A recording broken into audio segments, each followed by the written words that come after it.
Oke, pembuka dari saya dulu bisa? Siap, siap. Salam semua kawan-kawan pemirsa channel Sang Debater ya. Hari ini saya berdiskusi dengan Olwin Gosal, temannya Luis Prasetyo.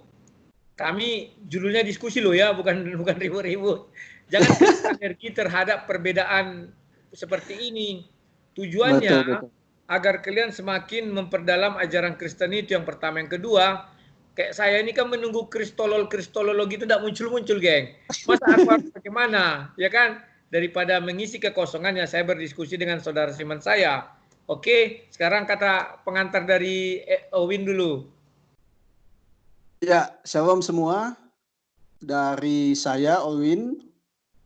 Bersyukur ya hari ini bisa komunikasi langsung dengan Bang Rudi ya.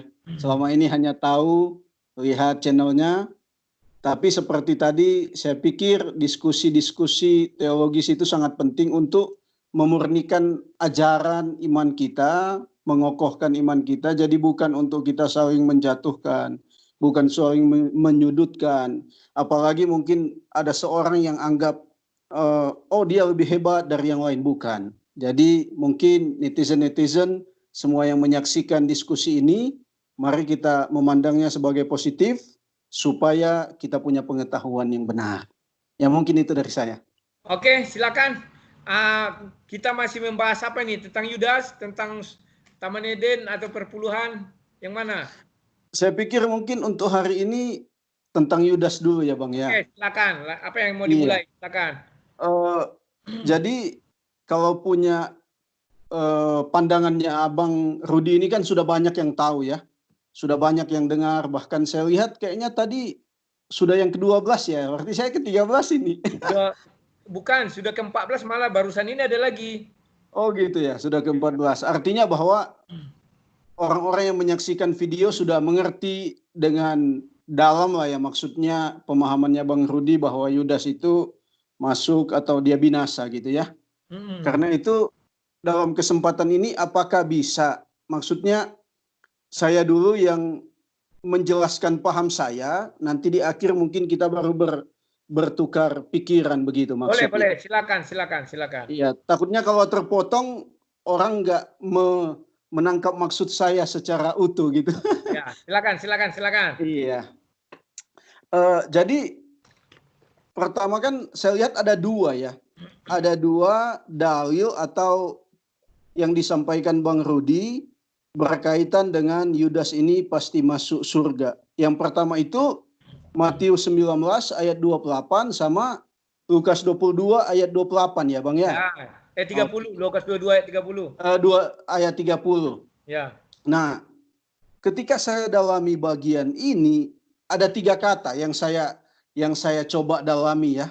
Yang saya coba dalami dengan hermeneutika yang menurut saya cukup bertanggung jawab. Di situ kita lihat saja Matius, saya lihat Lukas 22 ya. Ya. Lukas 22 ayat 30 di sana dikatakan bahwa kamu akan makan dan minum semeja dengan aku di dalam kerajaanku dan kamu akan duduk di atas tahta untuk menghakimi kedua belas suku Israel. Nah, kalau menurut saya pemahaman ini memang harus dilihat secara utuh, khususnya sampai beberapa ayat sebelumnya. Ayat 28 di sana dikatakan kamulah. Ketika saya lihat kata kamulah ini, ternyata kamulah itu adalah satu kata yang dipakai sama Tuhan Yesus. Memang ditujukan, disampaikan ke banyak orang, tetapi ternyata itu bersifat personal. Jadi ditujukan kepada orang-orang yang mendengar, namun personal dalam artian apa?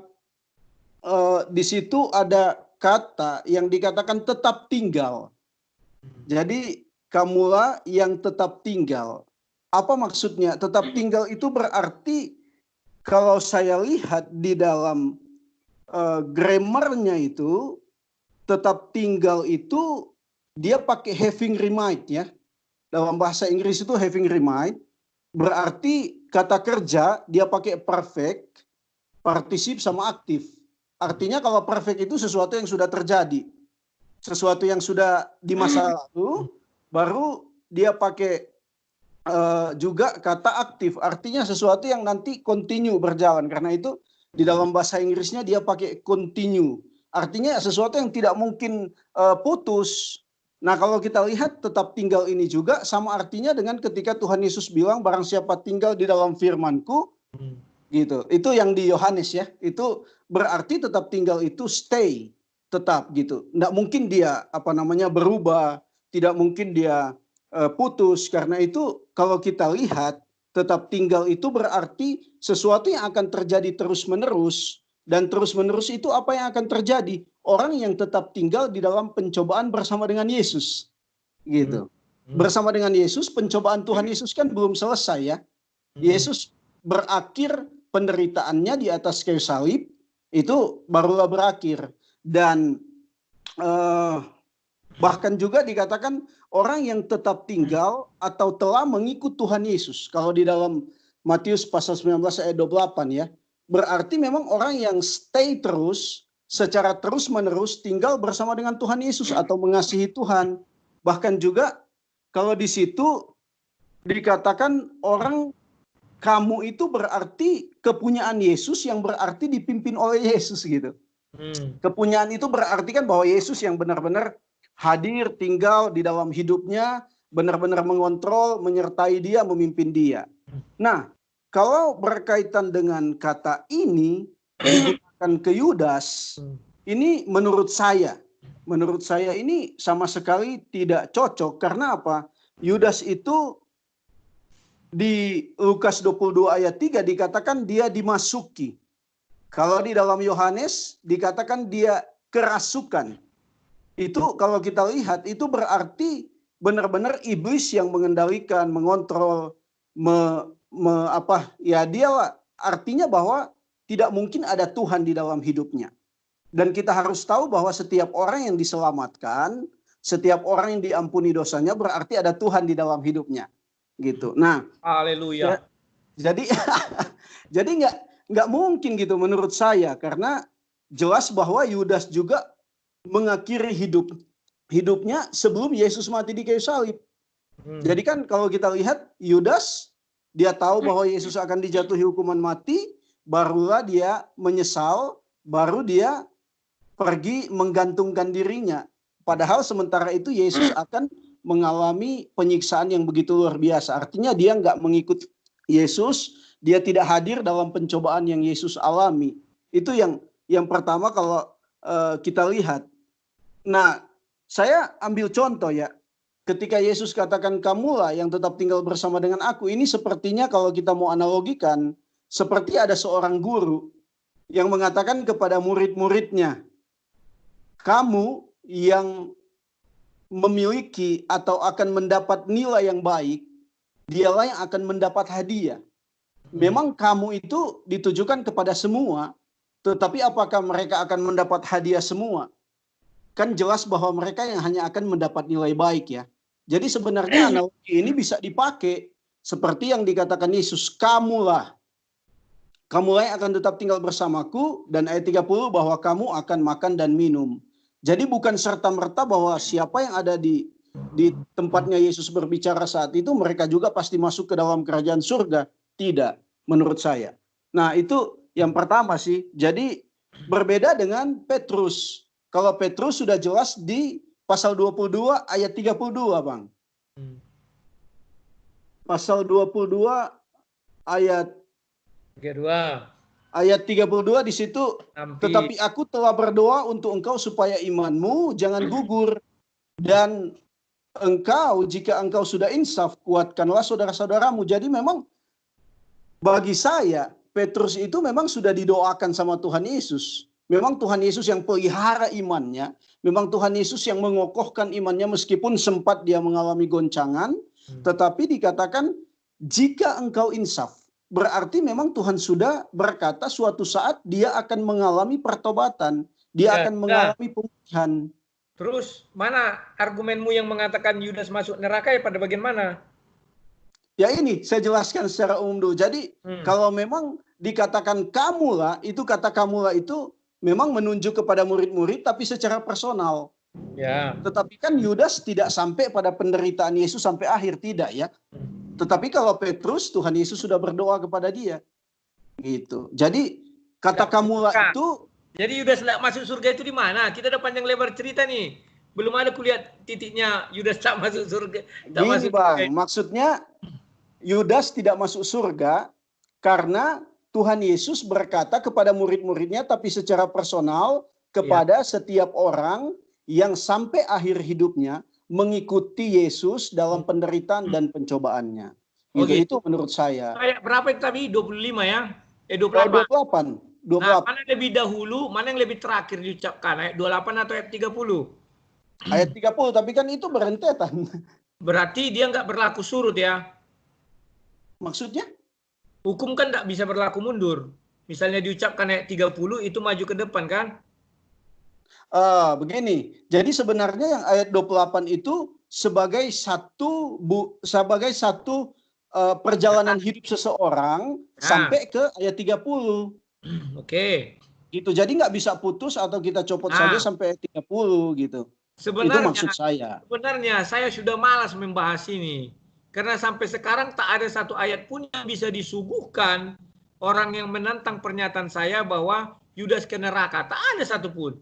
Semua hanya mengambang dan asumsi. Untuk mematahkan pernyataanmu itu gampang sekali. Ya kan? Lukas 22 ayat yang 27 28 itu kamu katakan itu sudah tergambar di Yohanes 6 ayat 64, 65 dan 66. Di mana waktu itu Yesus mengatakan satu hal, banyak orang lari. Artinya mereka tidak sanggup. Maka di ayat 70 Yesus mengatakan, saya sendiri yang memilih kamu semua. Ya kan? Di ayat 66 dikatakan, kamu datang kepadaku karena Bapa yang menganugerahkannya. Kan demikian. Artinya murid-murid itu yang 12 orang itu Yesus yang memilih. Ya kan? Makanya aku bilang nggak ada lagi yang mau kita bahas ini apa, saya bingung. Nggak ada jalan ke neraka. Nah, sementara jalan ke surga, setelah kamu bilang syarat, oke lah kamu anggap syarat yang Lukas 22 ayat 28. Ayat 30 bilang kamu. Makanya kamu benar, itu personal. Maka Yesus mengatakan kamu, artinya tiap-tiap individu. Nah, yang di dalam ruangan itu berapa orang? 12 orang sama Yesus sendiri.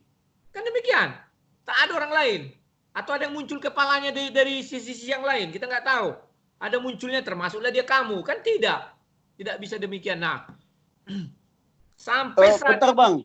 Jadi kalau yang kata kamu juga di ayatnya yang ke-30 itu sebenarnya sama. Apa namanya, kasus kata kerjanya, apanya semua itu sama. Bahwa menunjuk ke ayat 28. Jadi memang benar orang yang melewati pencobaan bersama dengan Tuhan Yesus. Ya, aku tanya dirimu. Yudas menurut dirimu tidak sampai pada batas akhir? Ya tidak lah Bang, karena nggak ditulis. Karena jelas kan. Andai kata Yudas lari gimana? Itu baru dikatakan Yudas tidak setia sampai akhir. Sama seperti murid-murid di Yohanes 6 ayat 64 itu, 64, 65, 66. Mereka lari, mundur. Yudas mundur, kan tidak. Dia ikut terus sampai diputuskan hukuman mati. Tep. Karena karya keselamatan itu adalah sampai Yesus ditetapkan hukuman mati dan dimatikan. Kan demikian? Tapi kan Yudas selama hidupnya dia tidak pernah mengatakan Yesus sebagai Tuhan. Dia tidak mengakui Yesus sebagai Mesias. Bagaimana mungkin dia bisa dikatakan bahwa orang yang sampai akhir? Kan nggak ada. Loh, tidak ada di situ takarannya harus mengatakan Mesias, Tuhan dan segala macamnya. Karena Yesus sendiri pun mengatakan, kamu mengatakan aku guru, kamu mengatakan aku nabi, kamu mengatakan aku Tuhan. Artinya bisa. Kan demikian. Kalau diminta nanti semua, apakah semua 12 murid semuanya ada satu persatu mengatakan Tuhan? Kita kan tidak tahu, perjalanan itu kan banyak. Yang dicatat memang tidak ada Yudas mengatakan Tuhan. Nah, enggak, tapi kalau dalam sejarah hidup, Bang, kalau dalam sejarah hidup mereka setelah Tuhan Yesus naik ke surga, jelas mereka memberitakan Tuhan Yesus sebagai Tuhan. Beda. Ini kejadian sebelum Yesus mati. Jangan samakan dengan kejadian setelah Yesus mati. Berarti orang yang mati tanpa percaya kepada Tuhan Yesus sebagai Tuhan atau Mesias, berarti dia bisa selamat. Loh, Kan sudah saya bacakan. Coba bacakan Yohanes 6 ayat 66. Iya, saya tahu itu. Ya Artinya sudah. karena Artinya mereka kan Tuhan yang mengaruniakan kepada Yesus orang-orang ini. Yohanes 6 itu karena orang-orang hanya mencari roti, makanan untuk mengenyangkan fisik mereka, bukan berkaitan dengan karena itu Yesus jelaskan roti 65 hidup. kan ada, ayat 64 kan ada. Salah satu di antara kamu katanya. Baca 64, coba biar jelas. Yohanes 6 ayat 64. Biar jelas ya, Yohanes. Ya. Yohanes 6 ayat 64. Tetapi di antaramu ada yang tidak percaya. Sebab Yesus tahu dari semula siapa yang tidak percaya dan siapa yang menyerahkan dia. Jadi maksudnya gimana? Artinya Yesus sudah tahu. Ini banyak murid nih, 70 orang. Yesus sudah tahu di antara orang ini siapa yang tidak percaya, siapa yang menyerahkannya.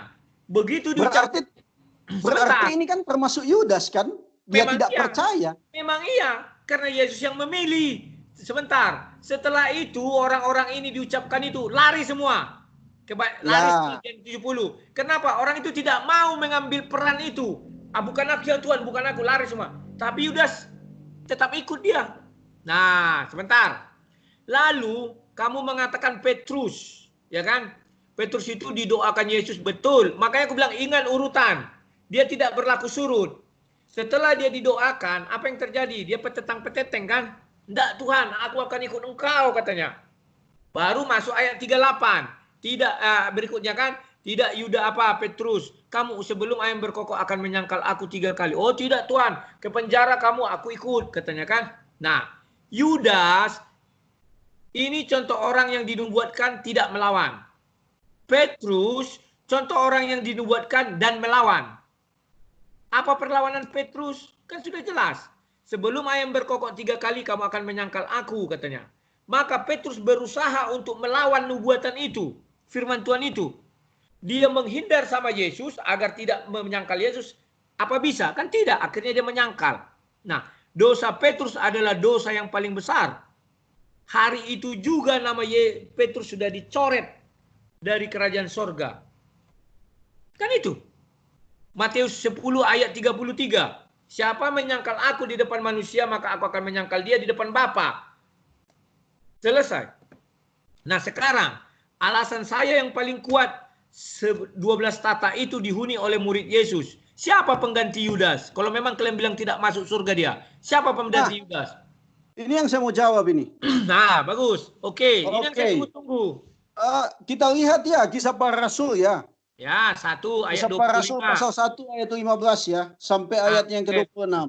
Ya. Nah, ini kan tentang penggantian Yudas sebagai rasul diganti oleh Matias. Itu kan sudah dinubuatkan ya. Sudah dinubuatkan di dalam Mazmur 100 sebentar. Ini sudah dinubuatkan di dalam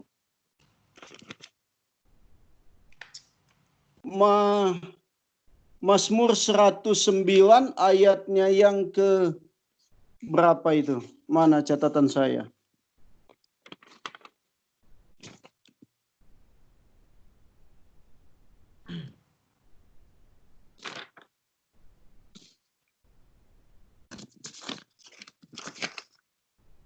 Iya, Mazmur 109 ya.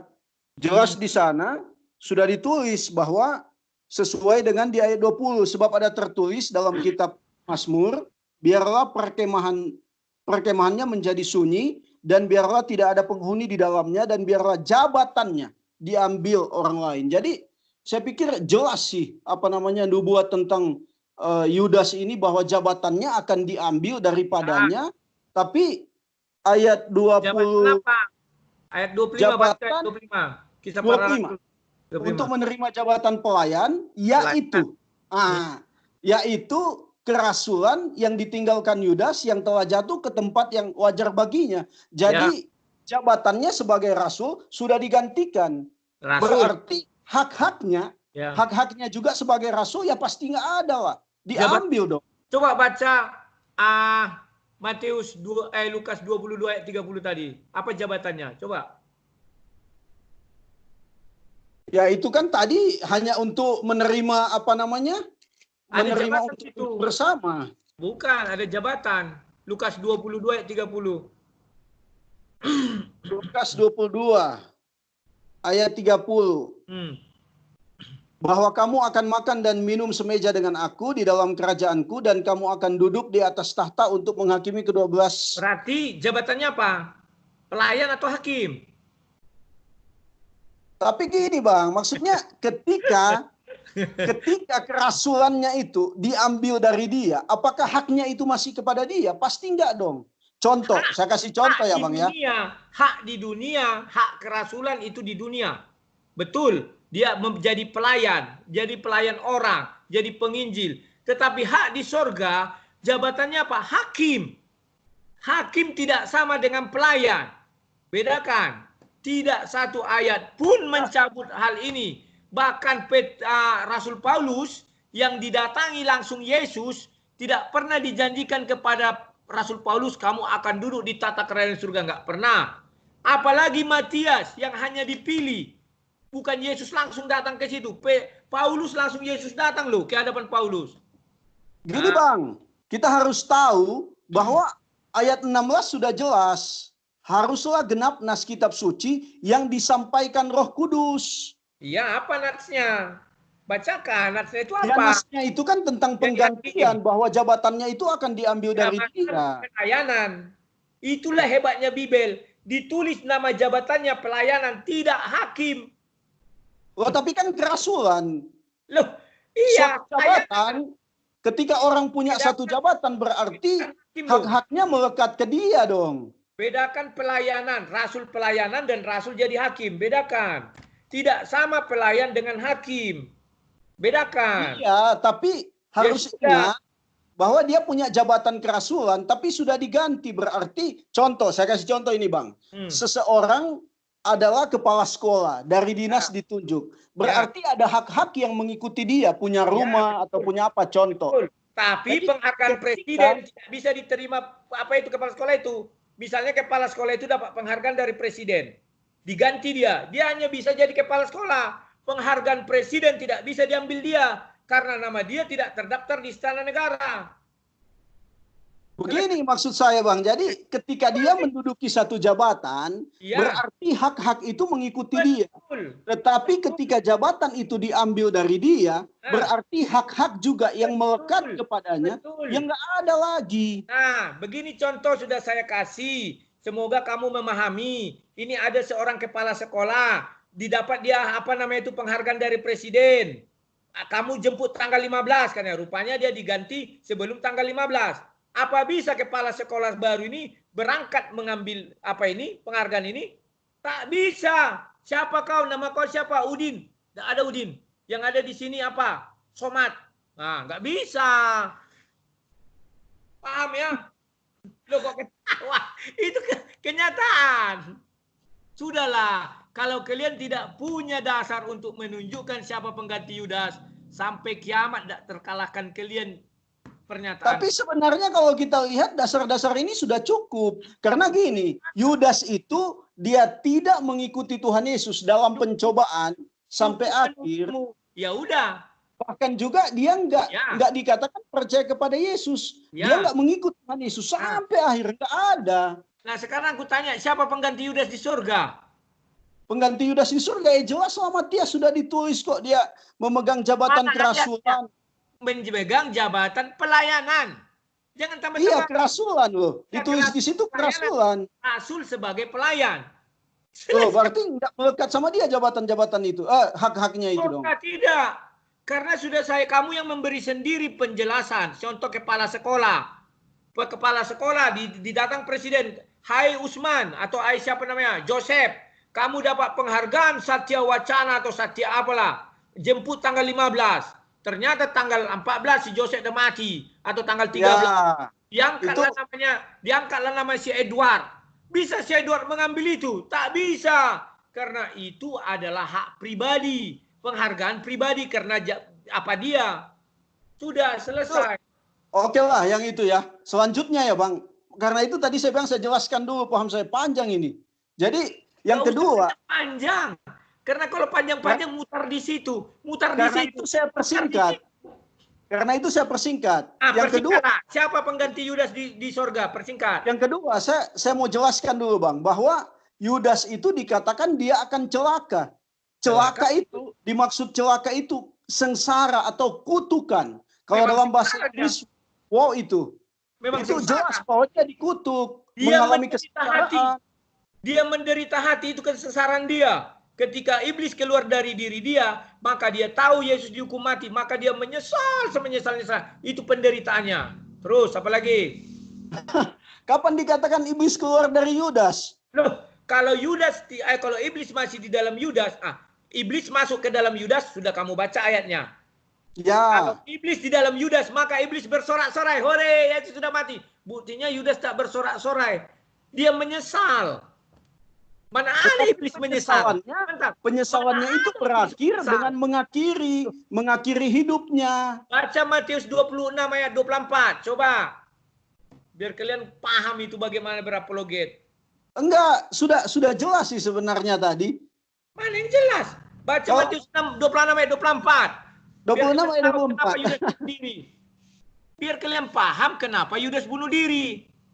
Iya, memang dia menyesal. Bukan karena menyesal. Baca Matius 26 ayat 24. 26 ayat 24. Dikatakan di situ, anak manusia memang akan pergi sesuai dengan yang ada tertulis tentang dia. Akan tetapi celakalah orang yang olehnya anak manusia itu diserahkan. Terus terakhir. Akan tetap adalah lebih baik bagi orang itu sekiranya ia tidak dilahirkan. Jadi dilahirkan. Maka Yudas menyesal. Aduh Tuhan, kenapa aku berbuat ini? Lebih baik aku mati, tidak usah dilahirkan. Itulah dia bunuh diri. ini pernyataan Tuhan Yesus, bukan pernyataan Yudas. Dia sudah dinubuatkan bahwa dia akan menyesal, bahwa dia merasa lebih baik aku tidak dilahirkan. Arti kata tidak dilahirkan itu, contohnya saya ini menyesal. Kenapa aku dilahirkan? Kenapa aku berbuat begini? Lebih baik aku mati. Itulah itu. Jadi dia melawan pun tak bisa. Karena sudah dinubuatkan. Sama dengan Petrus. Itulah hebatnya Bible. Dibuat dua kejadian ini, bukan sembarang dibuat. Yang satu, selalu dikatakan Yesus. Ketika iblis masuk ke dalam Yudas, apa kata Yesus? Yudas, perbuatlah apa yang mau kau perbuat, kata Yesus. Padahal iblis melihat Yesus pasti gemetaran, takut. Yohanes 13 ayat 27. Jadi gini Bang, sebenarnya tadi saya sudah jelaskan sih, celaka itu berarti orang itu menerima kutukan, kesengsaraan. Jadi jelas bahwa sengsara yang apa? Ya sengsara dalam kebinasaan lah. Sengsara batin dia. Itu kan kesengsaraan itu kan ke depannya, bukan hanya saat itu. Berarti itu dia sengsara, habis itu mati dia. Setelah itu Yesus mengatakan, Bapa ampunilah si Yudas ini. Mereka dalam pendapat ini. Satunya. Karena dia tidak tahu apa yang dia perbuat. Yudas tak tahu apa yang dia perbuat. Sebab setiap dia melakukan itu, iblis masuk lebih dahulu. Itulah hebatnya Bible. Bagi saya mohon maaf ya Bang. Disinilah Abang harus koreksi. Ampunilah mereka, sebab mereka tidak tahu apa yang mereka perbuat. Itu maksudnya, ampunilah orang-orang yang melakukan itu, karena mereka tidak punya pemahaman bahwa Yesus itu adalah Mesias. Karena orang-orang yang menyiksa dia pada saat itu, mereka ada di bawah kekuasaan pimpinan mereka. Tidak termasuk Yudas. Asumsi. Yudas, ya? Asumsi. Nah, itu sesuai dengan tafsiran yang bertanggung jawab. Kalimat benarnya adalah semua orang, termasuk yang kamu asumsikan itu. Semua orang yang melakukan perbuatan penyalipan yang tidak tahu. Nah sekarang aku tanya, kenapa Petrus diampuni? Petrus diampuni seperti tadi, karena dia punya iman. Dia didoakan sama Tuhan Yesus. Dan dia berbalik. Begitu dia menyangkal Yesus, maka seluruh imannya hancur. Dia disangkal Yesus di depan Bapa. Artinya hari itu dia dicoret dari buku surga. Kenapa Petrus diampuni? Kok ketawa? Jadi sebenarnya sudah jelas bahwa ketika Petrus diampuni karena apa? Karena pada saat Yesus hidup, dia masih percaya kepada Yesus. Ketika bersama dengan Yesus. Buktinya Yesus ditangkap masih hidup. Dia sudah menyangkal Yesus. Memang tapi setelah Tuhan Yesus bangkit, dia menyerahkan hidup dan dipakai luar biasa melayani Tuhan. Tapi Yudas mati dalam dia membunuh diri sendiri. Itulah kamu menghilangkan ucapan Yesus. Ampuni mereka, Bapak. Gini Bang. Sebentar. Aku jelaskan dulu ampuni mereka ini. Orang menyangkal Yesus, siapa yang bisa memaafkan dia? Menyangkal Yesus, kita harus tahu. Jadi Tuhan bisa mengampuni segala dosa. Ya di 1 Yohanes. Tuhan bisa mengampuni segala dosa. Kenapa tuh Yudas kau nggak melakukan hal yang sama? Kamu Yudas itu nggak beriman. Yudas itu nggak beriman. Standar ganda nggak bisa. Yudas itu sampai akhir hidupnya dia dikuasai iblis. Jelas bagaimana mungkin orang dikuasai iblis. Kalau iblis di dalam Yudas, tentu dia gembira ketika Yesus disalib. Hore, sukses aku, sukses. Makanya dia tidak tahu. Maka Yesus mengatakan, ampunilah mereka. Siapa mereka nih? Semua. Sebab mereka tidak tahu apa yang mereka perbuat. Termasuk Petrus. Ya, itu Bang. Kita harus lihat ini sudah dinubuatkan. Sebentar. Petrus pun tidak bertobat. Tidak satu ayat pun mengatakan Petrus bertobat. Tidak ada. Tapi jelas. Jangan memang buka ayatnya.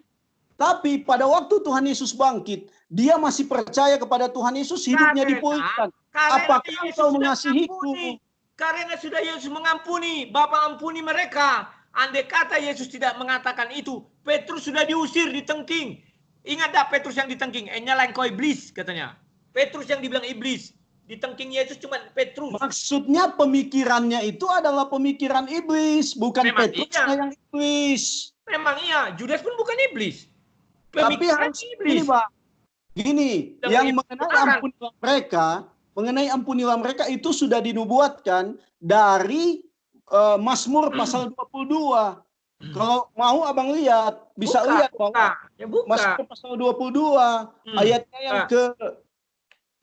ayatnya yang ke-19 dikatakan di sana, mereka membagi-bagi pakaianku di antara mereka dan mereka membuang undi atas jubahku. Mereka yang dimaksud sama dengan mereka waktu Tuhan Yesus mengucapkan pengampunan. Jadi nggak termasuk Yudas. Jadi siapa? Hanya yang membagi undi. Mereka yang ada di situ. Di situ mana? Karena Yudas pada saat itu dia sudah mati. Berarti kamu mengatakan Petrus tidak ada di situ karena dia lari. Berarti nggak diampuni dong Petrus. Jangan standar ganda. Petrus dipulihkan Tuhan setelah Tuhan Yesus bangkit. Tiga kali Petrus Tuhan Yesus katakan, apakah engkau mengasihiku? Itu bukti pilihan Tuhan. Standar ganda. Tidak. Standar ganda bagaimana? Standar ganda. Petrus diampuni. Loh, Yesus sendiri mengatakan, Matius 10 ayat 33, siapa menyangkal aku di depan Bapakku, maka aku akan menyangkal aku di depan manusia, maka aku akan menyangkal dia depan Bapakku. Apa masih Yesus mengingat Petrus? Kalau menurut ayat itu tidak, Petrus langsung ke neraka. Ya itulah kasih Tuhan yang besar mengampuni manusia. Terus kenapa itu dipulihkan? Standar ganda. Jadi Tuhan tidak mengasihi Judas, tidak mengampuni. Enak aja kau. Standar ganda. Karena sampai akhir hidupnya dia nggak percaya Yesus. Sampai akhir hidupnya dia dikuasai iblis. Siapa sampai akhir hidupnya menyerahkan Yesus? 70 murid lari semua. Tidak ada yang mau. Hanya Yudas yang mau. Iya, tapi mereka waktu Tuhan Yesus waktu Tuhan Yesus bangkit, mereka masih hidup, masih mengalami pemulihan. Tapi Yudas sudah orang itu lari, tidak datang lagi kepada Yesus. Artinya orang itu tidak percaya sama Yesus 100% lagi. Pergi dia. Tapi mereka masih hidup setelah itu. Yudas sudah mati. Memang hidup dan mereka berbuat dosa. Apa buktinya? Mereka mati.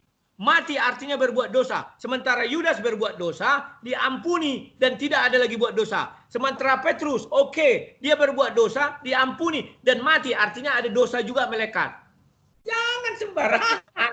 Jadi gitulah ya Bang, maksudnya harus dipertanggungjawabkan apakah setiap orang yang masuk surga selamat, mereka ada di bawah kekuasaan iblis sampai akhir hidupnya, atau orang yang mati bunuh diri tanpa mempercayai Kristus sebagai Tuhan, apakah mereka masuk surga? Ini yang harus dipertanggungjawabkan.